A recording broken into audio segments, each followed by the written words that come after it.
In this video, I'm going to be working on the frets. These frets were very dull. They need a good polish, and I'll be doing that towards the end of the video. But first, I have to just assess the condition of the frets and see if there's any frets that are higher than the other frets. Before I can do that, I have to make sure that the neck is completely level. It's completely straight, that there's no curvature or bow in the neck. The official term for that is relief. When the strings are on the guitar, the strings are going to naturally pull the neck upwards, kind of like the string on a bow for a bow and arrow. The strings are going to pull the neck towards it. To counteract that, inside of the neck is a truss rod.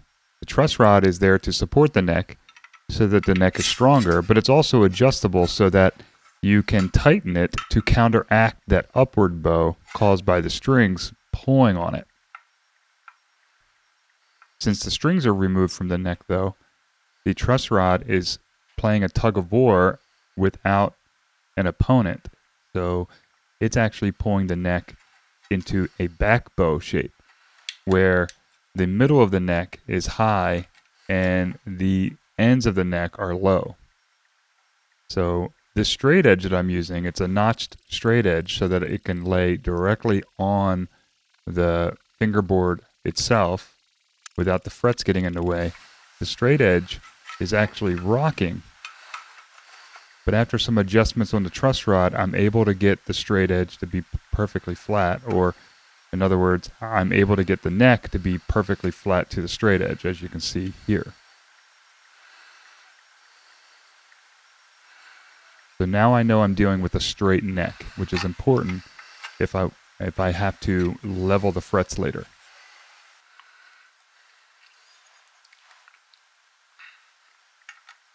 To check to see if there's any frets that are high, I use this straight edge called a fret rocker. It has 4 sides of different lengths. And the idea of the fret rocker is to lay across 3 frets, and if the middle fret is high, it will be like the middle of a seesaw, and I'll be able to rock the fret rocker back and forth. And that's exactly what's happening here at the 9th fret. The 9th fret is high, so I'm actually able to rock the fret rocker back and forth. That tells me that the 9th fret is high and it needs to be level. Now earlier I had a suspicion that the 2nd fret was also high. So you'll see in a moment that I go back and I check that and confirm that it was also too high. So as you can see, the frets get closer together, so you need a shorter straight edge to only touch 3 frets as you go down the neck. That's why the fret rocker is shaped the way it is.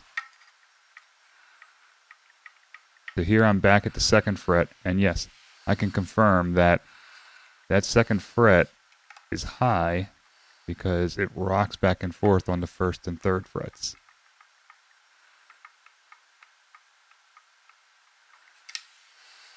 So I mark that fret with a Sharpie as well.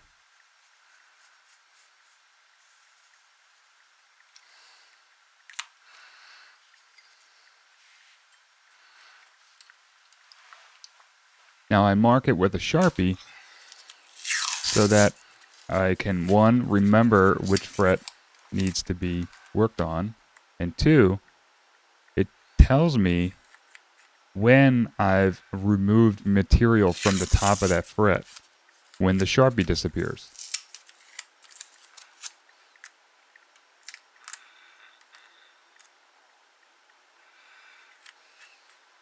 In this stage, I am masking off the fingerboard on either side of the fret to protect it, because I'm going to be using files and I don't want to damage the fingerboard at all. So I'm masking the fingerboard off to keep the file from damaging it.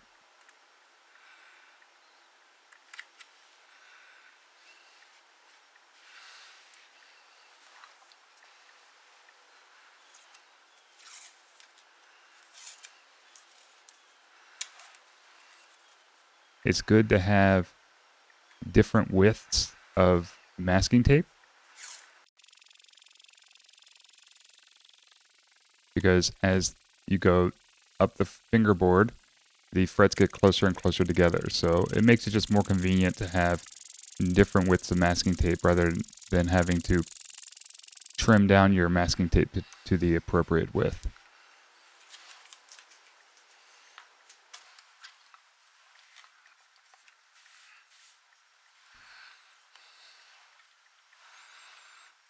This is a fret file. It's a good general purpose file for leveling frets and removing fret sprout. You can use it for a lot of different applications.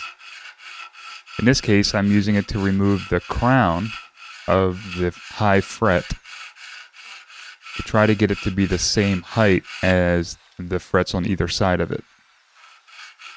So I will go across the fret, trying to be even, so that I'm taking off material the same way on the entire length of the fret. Then I check periodically with my fret rocker to see if it's rocking anymore. And in this case, it is rocking a little bit. And notice I'm checking in different areas because I may be removing more material from one area or another, so it's good to kind of check in several places along the fret to see if you're rocking in some areas but not in others. And I got lucky here. Didn't take much, and I was able to level the fret pretty well with not much effort. Now it's the same process for this 9th fret up here.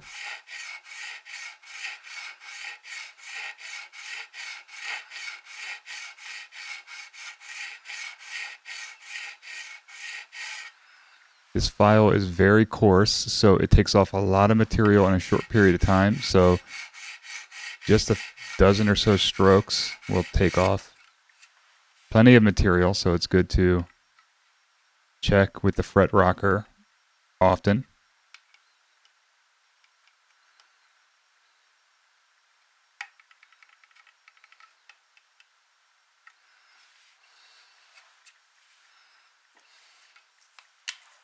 So what I found is that this side of the fret that I marked with the marker was fine. Like, it's level now. So I marked it with Sharpie so I can see if my filing is getting to that part of the fret, which I don't want. I've already taken enough material off of that part of the fret, so I don't want to take any more. So I'm marking it so that I can detect if I am filing too far into that part of the fret. See, the frets are slightly curved, if you can see it from that angle. So I can actually, with my level fret file, I can avoid areas that I don't want to touch because of the curve of the fret itself.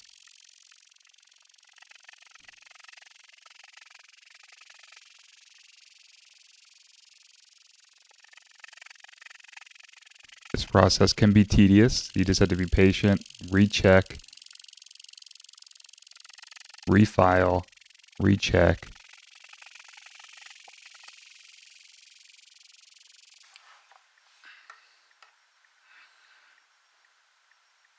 And I've gotten the fret to a point where it's level in all portions of the fret, so I'm pretty happy with that.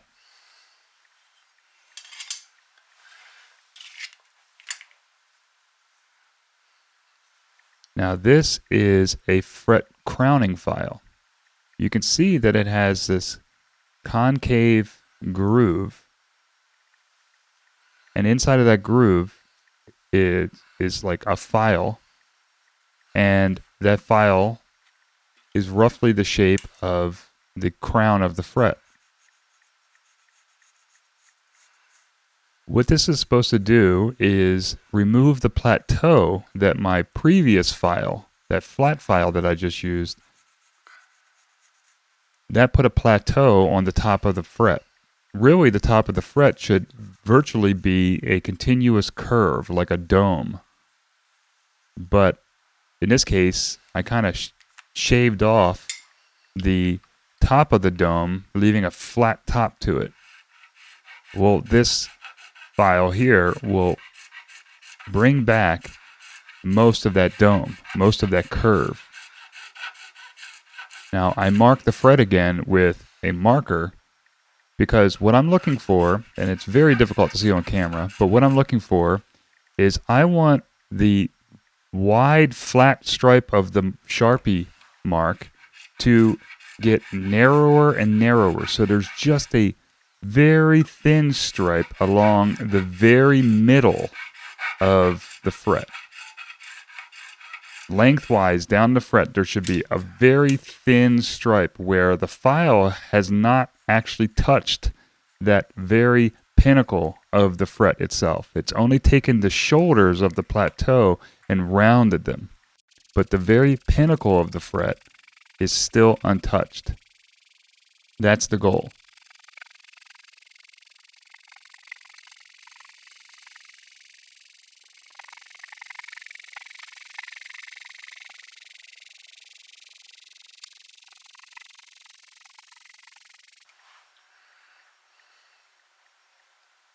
The thin black line is all we want right here. The filing is done. Now I'm going to soften everything with 400 grit sandpaper. Files are very, very coarse. They're much more coarse than any sandpaper. So we need to remove file marks from the fret by sanding it down. Also, I'm holding the sandpaper in such a way that I can further remove more of the shoulder and round off the fret even more to give it a nice dome shape rather than having a dome with a tiny little plateau on it.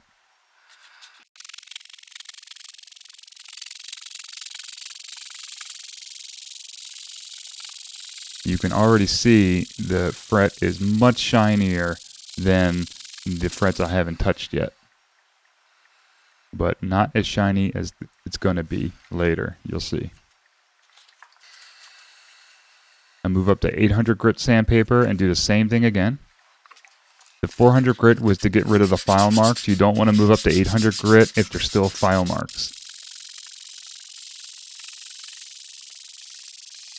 800 grit is just further polishing the fret, taking some of the coarseness left behind by the 400 grit paper.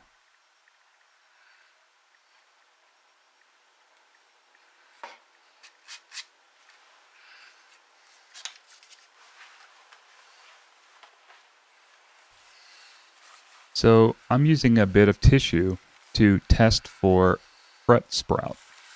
Fret sprout is when the ends of the frets stick out beyond the fingerboard. And since frets are made of metal, that can be very uncomfortable on your hands as your hands moving up and down the neck. As you can see with the tissue got ripped up pretty badly by the fret sprout. You can actually see tissue flying.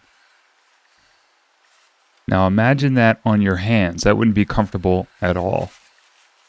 So my next task is to file down that fret sprout so that the guitar is more comfortable to play.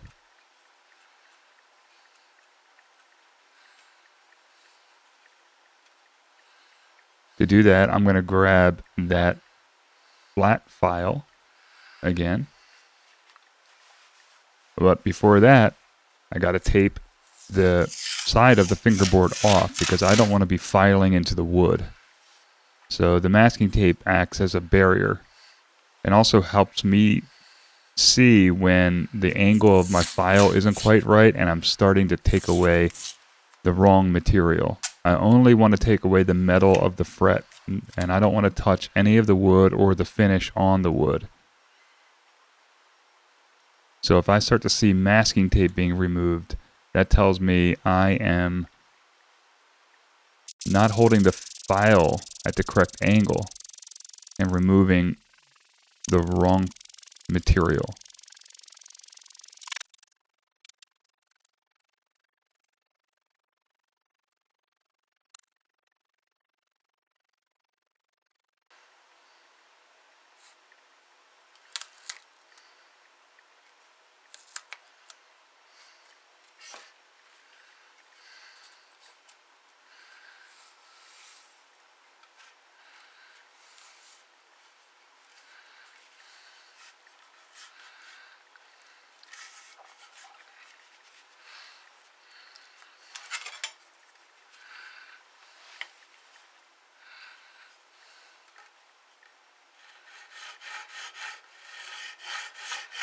What's nice about this fret file is that it's so long and so straight, it won't fall between the frets. It'll kind of ride suspended on the frets that it's sitting on. So all of the frets get leveled to the exact same height, and I get to remove any spurs or burrs that are sticking out, any of that fret sprout.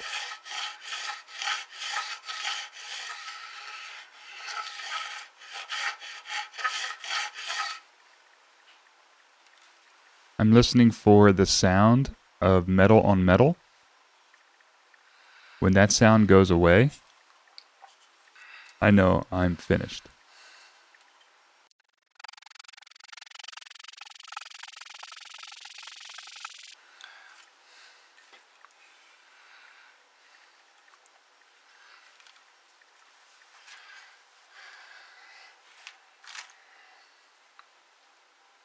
This little tool is also a fret file, but it's much smaller and it's much finer.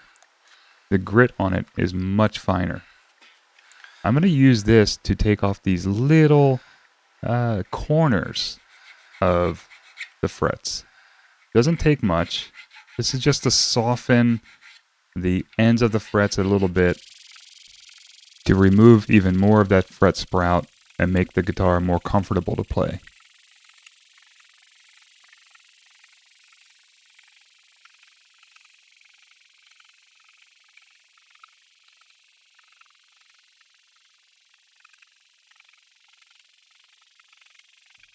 So let's talk about what makes an inexpensive guitar inexpensive.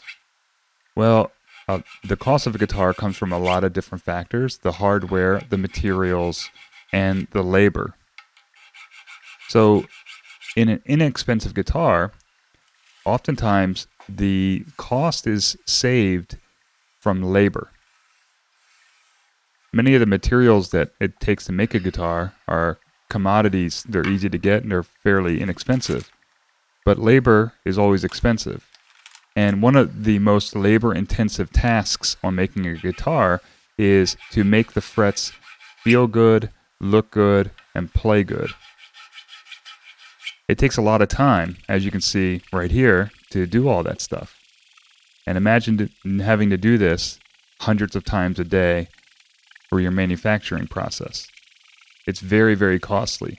So, for inexpensive guitars, that cost is saved by the manufacturer not spending that much time, if any at all, on the frets. The frets are put in, they're clipped off, and given a cursory leveling and polishing, and that's it.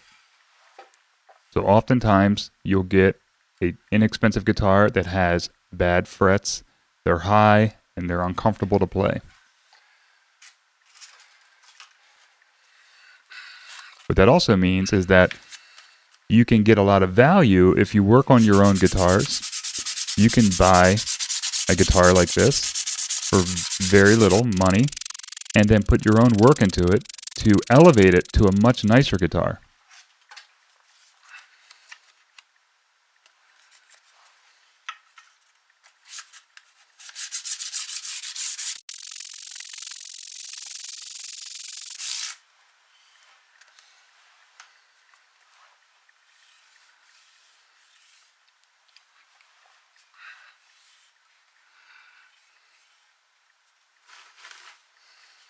Now we're back to the tissue test. Few rubs here, and you see that the tissue is not torn up at all. The only thing you see there is the black residue from the filings left behind from all the sanding and filing. So we're in much better shape, much more comfortable guitar to play. All right, now I have to go to all the other frets, the ones that I didn't have to level, and I have to sand and polish them. Notice I skipped the second fret. That fret has already been sanded with 400 and 800 grit paper. So I don't want to sand it again because then it'll just become lower than the other frets. Trying to give all of the frets equal treatment because I want them to be the same height.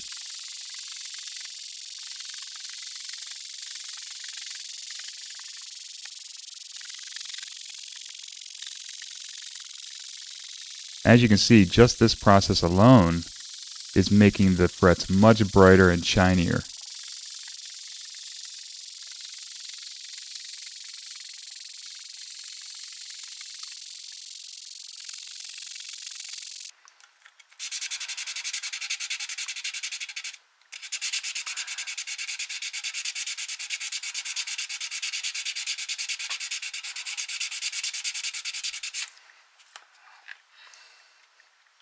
That's looking really good, but we still have a couple more steps to go.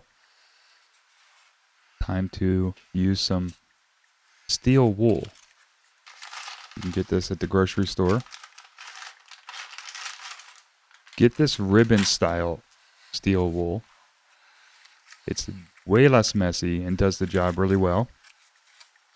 So this steel wool is the equivalent of very high grit sandpaper. So I don't know what grit it would be equivalent to, but we're talking about in the thousands. So if you want to do a quick polish on your guitar, this is what you should do. Get yourself some ribbon style steel wool from the grocery store and polish up your frets. Now you'll notice that I'm using a little device there to protect the fingerboard from the steel wool. That's very important. If I didn't have that device, I'd have to tape off every single fret to protect the fingerboard from the steel wool. But this device, it's a fingerboard protector. It allows the fret to pop through, but covers the surrounding fingerboard.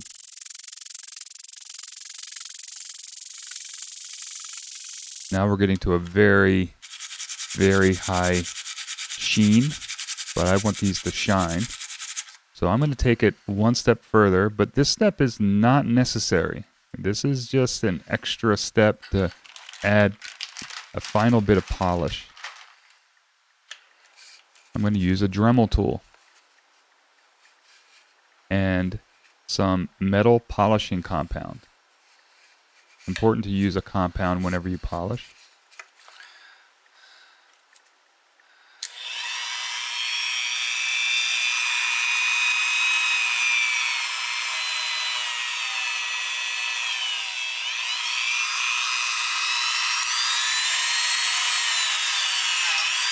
Covering the polishing cloth with this compound.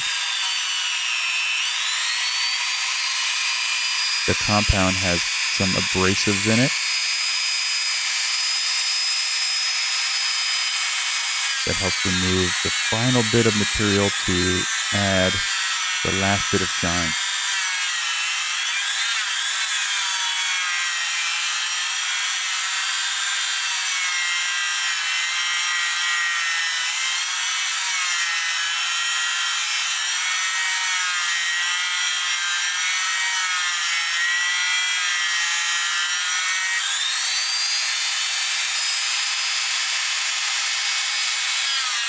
Again, I'm using the fretboard protector so that my polishing wheel does not touch anything but a fret. A word of caution with the Dremel tool, it's spinning at thousands of RPM. So if it comes in contact with anything that has finish on it, it will heat up that finish and melt it away almost immediately. So you want to be very careful. Do not let it touch anything that has finish at all, or you will damage that finish.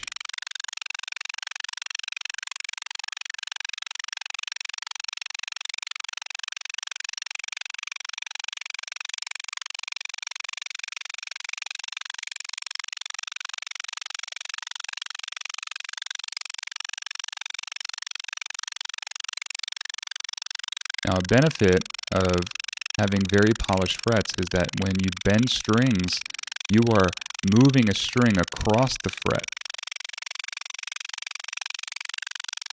And since the fret is so polished, it feels very icy smooth.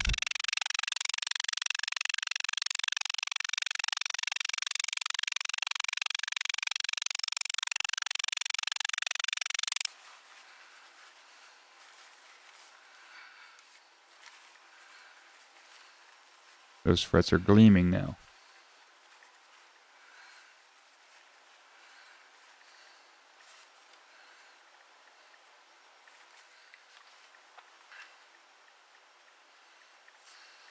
I'm using a rag to remove any of the polishing compound that has remained on the fret.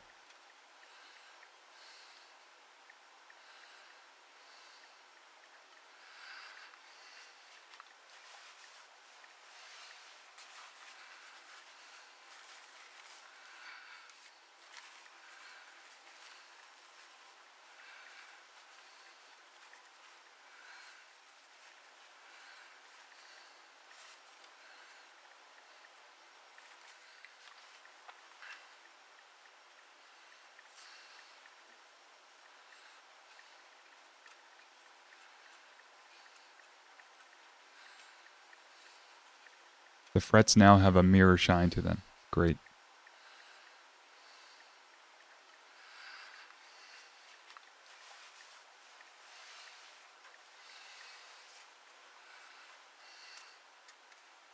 To finally remove all the masking tape.